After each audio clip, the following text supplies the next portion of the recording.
Le pont des Corbeaux. Chapitre 11. Annecy. Hugo, juin 1944. Avec Lucie, nous avions déterminé de nous revoir à Annecy du 6 au 9 mai, du 15 au 18 juin, puis elle prendrait quelques jours de vacances au début juillet pour être avec moi, du 1er au 12. Entre ces périodes, je m'échapperais les samedis et dimanches dès que ce serait possible. Pour ces escapades, mon infirmière préférée avait mis Mathilde dans la confidence, et son amie servirait aussi de prétexte pour justifier d'un besoin de rester à Chamonix au moins en mai et juin. Pour juillet, elle prétendrait aller passer quelques jours de vacances au bord du lac d'Annecy, chez une ancienne camarade de l'école d'infirmière, avec laquelle elle avait fait ses études à Lyon, et qu'elle voyait toujours épisodiquement. Le premier séjour avait passé trop rapidement. Lucie était arrivée à Annecy le samedi après-midi et avait dû repartir le mardi en fin de matinée. Étant plus libre le samedi et le dimanche, je m'étais rendue une fois à Chamonix fin avril, quand Lucie était en repos. J'avais réussi à venir 2 autres fois, arrivant le samedi, en début d'après-midi, pour repartir le dimanche en fin de matinée. Pour ne voir Lucie que le samedi soir et passer la nuit avec elle, car ma belle travaillait. Bref, le temps passé avec ma fiancée m'avait semblé bien trop court. Un après-midi et la soirée du samedi, une journée presque entière le dimanche, si je repartais par le dernier train. Et 2 nuits au maximum, la fois où j'étais arrivée le vendredi soir. Bien trop peu pour 2 amoureux. Mais je ne regrette rien. Ces instants étaient précieux. 2 jours après ma dernière visite à Chamonix, le débarquement en Normandie avait eu lieu. Les conséquences ne s'étaient pas fait attendre. Les occupants avaient renforcé leur lutte contre les résistants. Et depuis mai 1944, un ordre émis par le haut commandement allemand en France autorisait tout responsable à faire fusiller des maquisards pris l'arme à la main ou de faire incendier des maisons soupçonnées d'avoir servi de refuge aux maquisards. Il stipulait même que seul le laxisme ou la faiblesse étaient répréhensibles en la matière. Les occupants en avaient bien pris note. Dès leur arrivée, la Wehrmacht avait installé à Annecy le 988e état-major de liaison, une commandante tour assurant la mission de contrôle du département et la liaison avec les autorités françaises. Cet organisme disposait de 2 pelotons de feldgendarmerie. La 157e division de réserve de la Wehrmacht avait déployé l'une de ses unités, le 98e bataillon de chasseurs de montagne, dont le PC était à Annecy, comme réserve d'intervention pour des opérations d'envergure. Mais la répression contre toutes les activités de résistance était surtout le fait de la police, avec la Sicherheitspolizei, la police de sécurité en civil, qui supervisait la Gestapo et le SD, en charge de lutter contre les ennemis du parti nazi, les marxistes, les communistes, les juifs, les francs-maçons et le clergé. L'Ordnung Polizei, leur peau, se chargeait du maintien de l'ordre en uniforme. Comme je l'avais expliqué à l'abbé Payot, la SIPO-SD était une des branches de la SS, l'organisation tentaculaire aux ordres de Himmler, le chef du parti nazi. Elle était multicompétente et avait la prééminence sur les douaniers, les gardes frontières et l'armée en matière de sécurité. Elle bénéficiait en outre de l'appui des collaborateurs français les plus déterminés, francs-gardes et miliciens, pour être renseignés et compléter son action de traque et d'élimination des résistants. Les 2 antennes policières haut-savoyardes d'Annecy et de Cluse dépendaient du commando der SIPO-SD de Lyon, qui recevait ses ordres et directives des services parisiens de Karl Auberg, chef suprême de la SS et de la police en France. Toutefois, ces antennes conduisaient leur action de façon indépendante et bénéficiaient pour les opérations importantes du renfort d'un bataillon de police appartenant à leur peau, caserné en partie à l'école Saint-François, rue de la Gare, également le lieu de détention des prisonniers nécessitant une surveillance renforcée, sous la responsabilité du SS Hauptscharführer Nicolas Fromm, un luxembourgeois depuis mars. Une quinzaine de cellules exiguës aménagées dans la cave de l'école étaient réservées à ces prisonniers, qui ne pouvaient s'y tenir ni debout ni assis. Les détenus, jugés les moins dangereux, étaient gardés dans les salles de classe, à l'étage. J'avais appris à connaître tous les responsables. J'avais déjà côtoyé Fromm à Paris, qui était alors sous les ordres de Roland Nozek, chef du groupe de l'AM6 du CIPO-SD à Paris. Le luxembourgeois était le chef du réseau de contre-espionnage contrôlant les services de renseignement du PPF et de la LVF, le Centre pour l'Espagne et une antenne à Bruxelles, sans oublier les milieux corses de Montmartre. Dès son arrivée, il s'était signalé par des exactions et le pillage du restaurant La Coupole, propriété d'un prisonnier évadé et membre de la Résistance. À cette époque, je travaillais pour le Sturmbannführer Hans-Josef Kiefer, chef à Paris du SD, lequel ne parlait pas français, contrairement à son supérieur immédiat, le Sturmbannführer Karl Bömelburg, chef de la Gestapo à Paris, qui le parlait parfaitement. Figurait donc parmi ses assistants le lieutenant Ernest Vogt, un traducteur et interprète qui parlait français, anglais et allemand, langue que je maîtrisais aussi, et le docteur Joseph Goetz, un civil expert en radio. Comme je l'avais confié à l'abbé Payot, j'avais été impressionné par les méthodes de Kiefer, qui avait réussi à pénétrer et à détruire les réseaux d'entreprises d'État ayant pour objectif de favoriser et de soutenir la résistance française à l'occupation allemande, le tout sans violence physique, sans effusion de sang. Ce n'était pas pour autant que j'avais apprécié mon supérieur. Je m'étais surtout efforcé de faire parvenir des renseignements aux services alliés via mon seul réseau, mon contact au Vatican. J'avais aussi bien connu Nozek, un opérateur consciencieux des services secrets SS dans la capitale, qui frayait avec le tout Paris, autant par goût personnel que par nécessité professionnelle. Il entretenait des relations dans les milieux artistiques, avec des chanteurs ou des starlettes, des personnalités politiques et mondaines, des hommes d'affaires, membres du milieu corse et militants collaborationnistes, et des responsables allemands de tous ordres. Cet homme n'était pas un opérationnel, un homme d'action, mais un bureaucrate du renseignement, qui s'appuyait en grande partie sur les militants collaborationnistes. À Annecy, les officiers qui dirigeaient le bataillon de police, unité militarisée devant sécuriser les arrières des fronts d'engagement des forces allemandes, étaient, pour un bon quart d'entre eux, issus de l'école de Bad Tölz, celle-là même que mon père voulait me voir intégrer. Le PC se trouvait à l'hôtel du Mont-Blanc, rue Vaugelas. La troupe, composée d'hommes plus âgés, en service en temps de paix dans la police ou relevant de la Landwehr, logeait dans le quartier de Galbert. Tous avaient servi dans les territoires occupés de l'Est, en URSS, en Europe centrale ou dans les Balkans. Depuis le 5 juin, une compagnie lourde commandée par le Hauptmann Christ était aussi basée à Annecy. Bref, les Allemands étaient sur les dents, car la France est de nouveau un champ de bataille. Le débarquement du 6 juin avait été un succès, mais les combats étaient acharnés. Les Alliés élargissaient leur tête de pont et renforçaient les moyens engagés pour couper le Cotentin en deux depuis 40 ans vers Saint-Lô. À une centaine de kilomètres d'Annecy, le 13 juin, les troupes de la 157e division avaient lancé une attaque dans le Vercors, qui s'était érigé en république le 5 juin.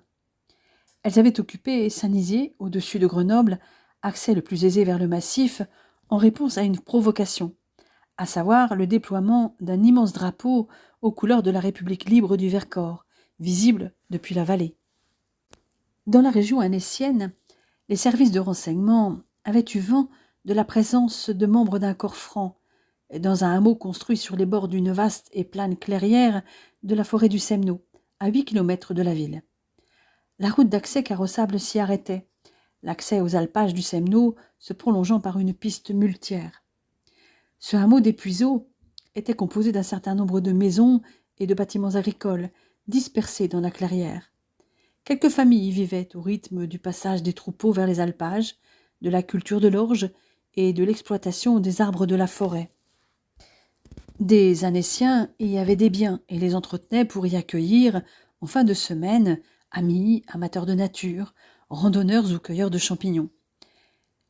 Ceux qui y venaient en fin de semaine et au beau jour y avaient mis à l'abri des bombardements leurs biens mobiliers. Ils y cultivaient aussi pommes de terre et légumes maraîchers, bien utiles en ces temps de disette et de pénurie. Depuis l'instauration du STO, des jeunes gens qui refusaient de se rendre en Allemagne s'y étaient installés, construisant même une baraque qu'ils avaient nommée le Gourbi, sur la ligne de crête dominant le vallon de Sainte-Catherine. Mais estimant l'endroit trop proche de la ville, ils avaient quitté les lieux depuis l'année précédente. Des Espagnols rescapés des Glières y avaient aussi séjourné brièvement. Certains évadés d'Allemagne y avaient aussi trouvé provisoirement refuge. Un des résidents fréquents des Puiseaux était le chef du secteur MUR d'Aix-les-Bains. Il avait opéré le 7 juin avec ses hommes dans le massif du Revard et était arrivé au hameau par les Bauges le 11 juin. J'avais fait mon possible pour mettre en garde les réseaux de résistance du coin et les maquisards avaient manifestement été alertés et s'étaient dispersés dans la nature. Hugo, jeudi 15 juin 1944. À Annecy, ce 15 juin, le ciel est d'un bleu limpide, annonçant une belle journée ensoleillée et très chaude. Pour moi, c'est surtout le jour où Lucie vient me rejoindre. Elle doit arriver en fin de matinée, et il est prévu que nous déjeunions ensemble. Mais ce jour de bonheur pour moi a commencé dans le sang pour d'autres. Entre 8h30 et 9h, 15 résistants ont été fusillés par la 4e compagnie aux ordres du capitaine Christ, au champ de tir de Saconge, à Vieux-Gy. J'avais été mis au courant trop tard pour pouvoir faire quelque chose pour ces malheureux. C'est le cœur lourd que je vais chercher Lucie à la gare. Mais en la voyant de loin, j'oublie tout. Dieu qu'elle est ravissante dans sa petite robe d'été en cotonnade à pois, ceinturée à la taille, ce qui en met la finesse en valeur. Ses jolies jambes aussi sont sublimées par des chaussures à talons qu'elle n'a pas coutume de porter, sauf lorsqu'elle vient en ville. Au moins, ici, nous n'avons pas besoin de nous cacher. Personne ne connaît Lucie, à part sa camarade de l'école d'infirmière. Elle se jette à mon cou dès que je suis à sa portée.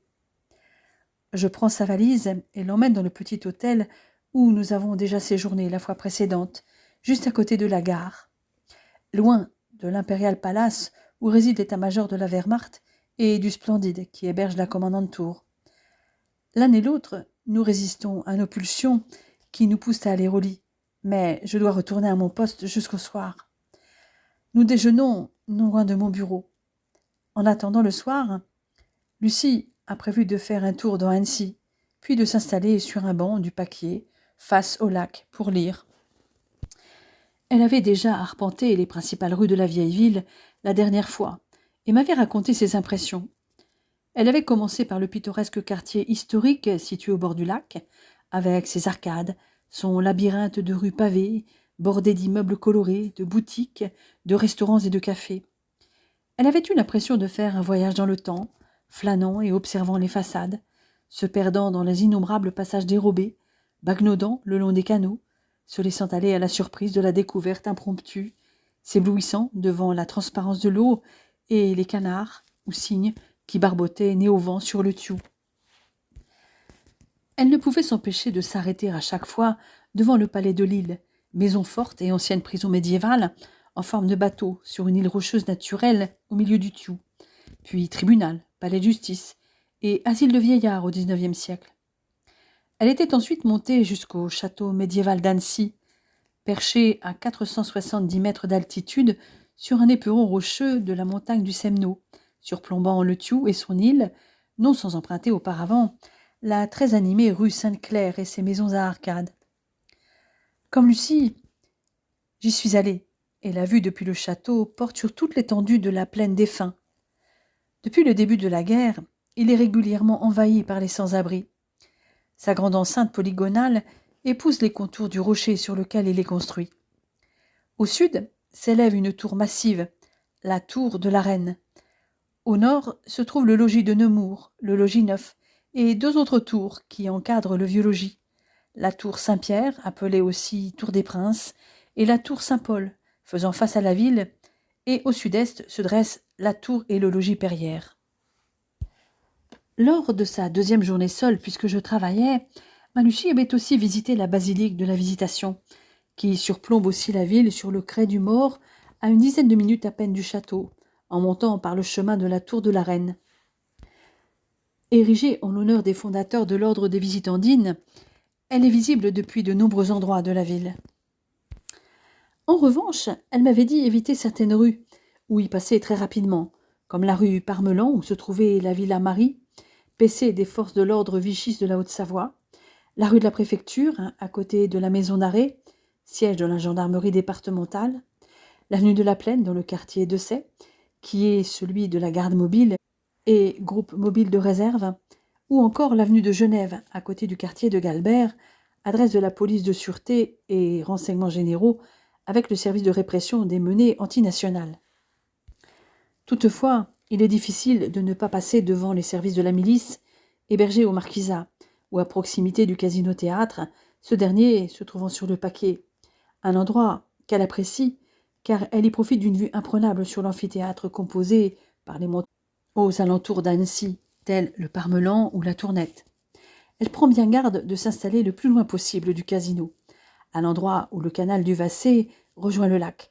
C'est là que je la retrouve, plongée dans un livre en fin d'après-midi. Nous dînons tôt, afin de retrouver le plus vite possible notre chambre d'hôtel, où je peux enfin me débarrasser de ma veste. Là, je presse la femme que j'aime contre moi. Je sens ses tétons pointés sous le tissu de son vêtement léger et m'effleurer la poitrine. Après des gestes sûrs, animés par une espèce d'urgence, je dégrafe sa robe. Les doigts fins de Lucie trouvent leur route sous ma chemise, caressant les muscles de mon ventre. Un frisson parcourt mon échine. Je suis submergée par le désir pour cette jeune femme. Elle est faite pour moi, j'en suis certain. Elle est déjà ma femme dans mon cœur et dans mon âme. Lorsque la poitrine de Lucie est libérée de la robe et du soutien-gorge, mes ardents baisers se répandent de son cou à ses seins, où ils s'attardent, la faisant soupirer de désir. Elle s'agrippe à mes cheveux, et je sens croître mon érection. Dans un même élan, nous abandonnons le reste de nos vêtements. Je suis avide de sentir son corps nu contre le mien, le goût de ses lèvres, la chaleur de sa peau. Plus rien d'autre n'a d'importance. Mon désir s'amplifie à un tel point qu'il en devient douloureux. Combien de nuits j'ai rêvé que je lui faisais l'amour. Elle m'accompagnait chaque nuit et chaque matin.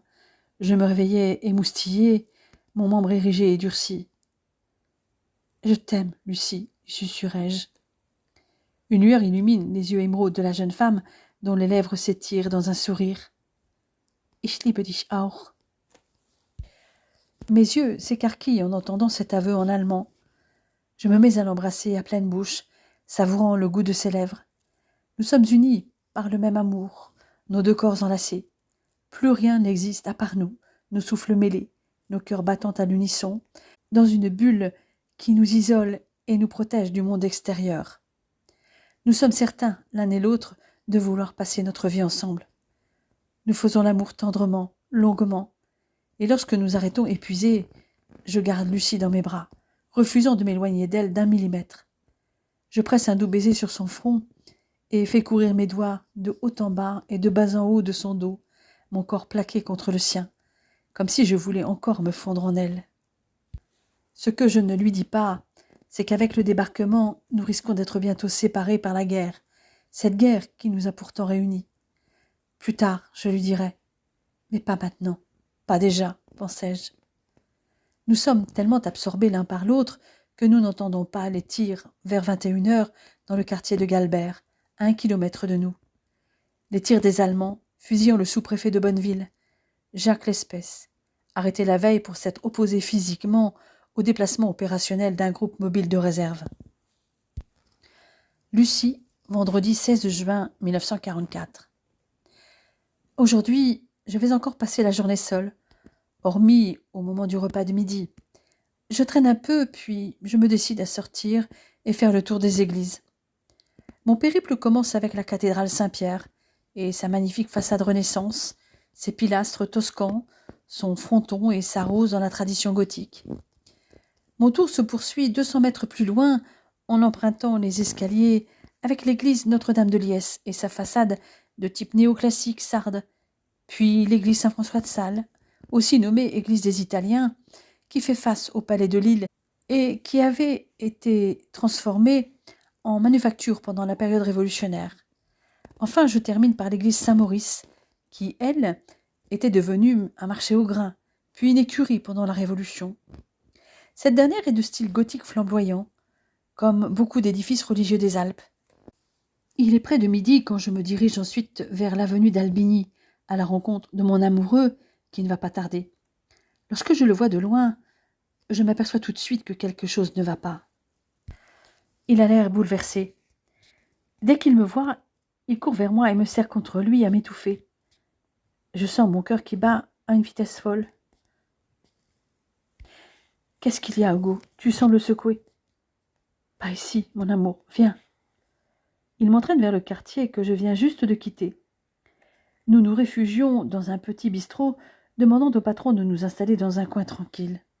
« Maintenant que nous sommes seuls, ou presque, dis-moi ce qui se passe, demandai-je à voix basse. Hugo m'explique alors qu'au Puiseau, à un mot tout proche d'Annecy, a eu lieu un massacre. J'avais pourtant laissé un message pour que les maquisards évacuent, je te le jure, chérie. Je te crois, Hugo, mais peut-être qu'ils n'ont pas eu à temps. Si, affirme-t-il.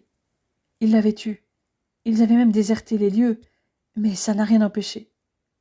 Blême, il me raconte ce qu'il a appris. La veille, tôt le matin, les Allemands avaient encerclé la clairière où étaient construites plusieurs maisons, guidés par 3 miliciens qui avaient dénoncé les habitants des Puiseaux. Ils cachaient des terroristes, selon eux. Avant de monter là-haut, ils étaient passés par la Grande Jeanne. Là-bas, les hommes des 2 sections de la première compagnie, commandés par le sous-lieutenant Rassi et l'adjudant-chef Sabados, et d'une section de la 4e compagnie, à peu près 30 hommes, n'avaient croisé qu'une femme, qu'ils avaient laissée passer pour qu'elle aille chercher du lait pour son bébé. Ils avaient camouflé leurs casques sous des branchages et s'étaient faufilés dans les hautes herbes. Ils avaient tiré à coups de fusil mitrailleur dans la première maison, mais elle était vide. Je pense que les habitants avaient été alertés, peut-être par cette jeune femme que les soldats avaient croisée, murmure Hugo. À moins qu'ils aient entendu des camions. Mais je penche plutôt pour la femme. Car des camions, il en monte souvent, puisque les habitants ont des coupes de bois là-haut. Toujours est-il que quelques habitants ont pu se sauver, mais pas tous. Il relate alors d'une voix étouffée que les Allemands avaient trouvé un adolescent dans un potager sur le côté de la route qui menait au Semno. Il enlevait manifestement des dorifores, des fans de pommes de terre. Le môme avait essayé de s'échapper, et il avait été abattu puis jeté dans le brasier d'une maison à laquelle les soldats avaient mis le feu. 2 hommes avaient été arrêtés dans une bâtisse et un autre dans un garage. Ils avaient été liés avec du fil de fer, les 2 premiers à des meubles et le 3e à une voiture. Les soldats ont mis le feu aux maisons et ils ont laissé ces hommes, après avoir bu quelques bières, avec des grenades incendiaires. Tu te rends compte ? Ils s'en sont vantés. Tout ça après avoir constaté qu'il n'y avait aucun maquisard. Juste ces 3 hommes et un gamin. Bien sûr, ils se rejettent la faute les uns sur les autres. Les Allemands n'avaient quitté le hameau qu'en fin d'après-midi, après avoir festoyé, pillé la vaisselle et tout ce qui était transportable, dont le petit bétail. Les 3 miliciens, quant à eux, leur forfait accompli, étaient descendus par la route de Quintal. Leur car avait fait une halte à la fruitière, où ils avaient pillé le beurre, le fromage et le pain. Ils avaient réitéré à la fruitière de Vieugy.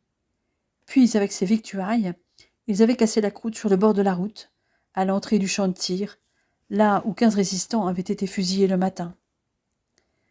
Je perçois bien le malaise qui étreint le jeune sous-officier.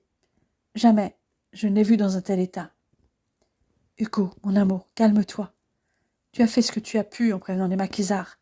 Certes, des innocents sont morts dans des conditions atroces, mais tu n'en es pas responsable. Dis-toi que grâce à ton message, des dizaines d'hommes ont la vie sauve. Je n'y arrive pas, Lucie. Je n'y arrive plus.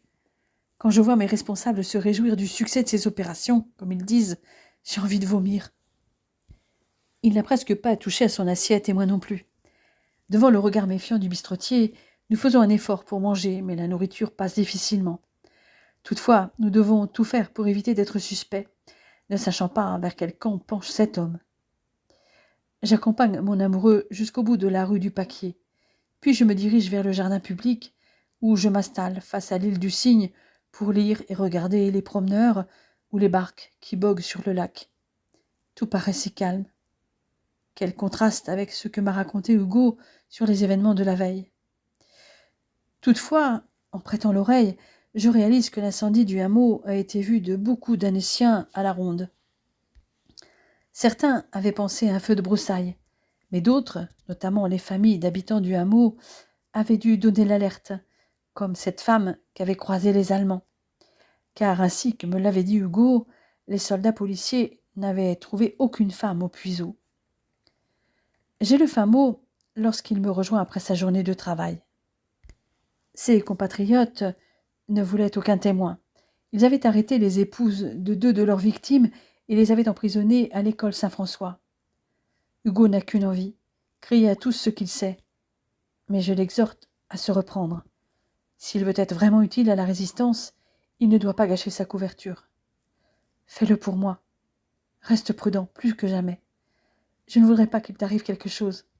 Rappelle-toi, tu as promis de m'épouser quand tout ça sera terminé. Ces quelques mots suffisent.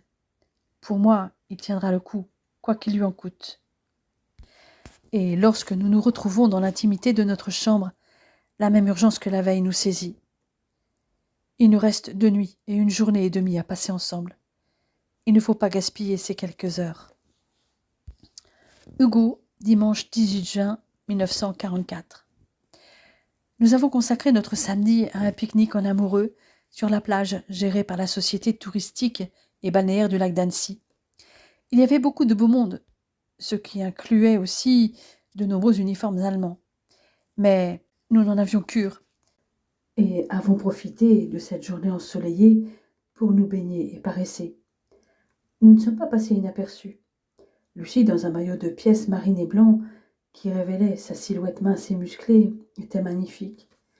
Elle s'est moquée de moi en me disant que je n'attirais pas moins les regards des femmes.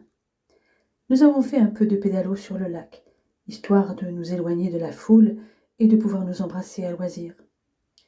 Lucie avait remplacé son maillot de bain par un combi-short dans les mêmes tons, sur lequel elle avait ajouté une jupe marine, lorsque nous avions quitté la plage pour aller dîner en ville.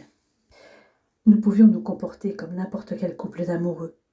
Et c'est ce que nous avons fait en nous embrassant sur le pont des Amours, qui doit sa renommée à une légende locale, selon laquelle, en s'embrassant sur ce pont, les amoureux seront liés pour toujours. Avec sa vue sur le lac et les montagnes d'un côté, le canal du Vassé de l'autre, c'était vraiment l'endroit idéal pour nous prêter un serment d'amour éternel. Nous espérons bien que le destin nous réunira pour toujours. Après notre dernière nuit, ce dimanche, nous flânons le long des canaux, la main dans la main. Nous longeons la rive du Thiou après avoir traversé le pont Saint-Joseph jusqu'au pont de l'Évêché que nous franchissons pour rejoindre l'autre rive et passer près du palais de Lille avant de prendre le pont suivant pour aller jusqu'au jardin public et au pont des Amours. Nous n'avons pas envie de nous quitter, mais nous n'avons pas le choix. Nous savons toutefois que nous nous reverrons le 1er juillet et, cette fois Lucie, va rester 3 semaines.